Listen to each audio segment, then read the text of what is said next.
Brexit. Now that the UK has officially notified the European Council of its intention to leave, what's next?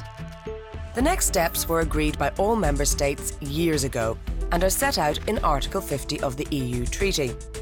The other 27 leaders of the European Council adopt guidelines for the negotiations with the UK. Those guidelines can be amended throughout the negotiations.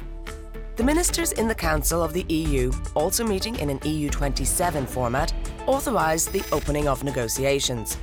They appoint the Commission as the EU negotiator and adopt negotiating directives.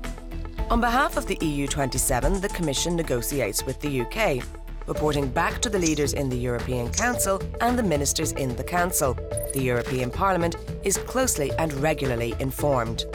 For as long as the UK remains a member of the EU, it participates in all European Council and Council meetings, except when Brexit is discussed.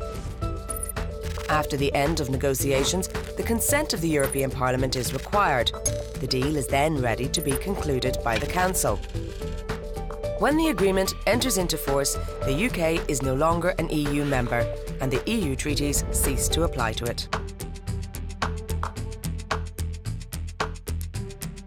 Find out more on the Council website.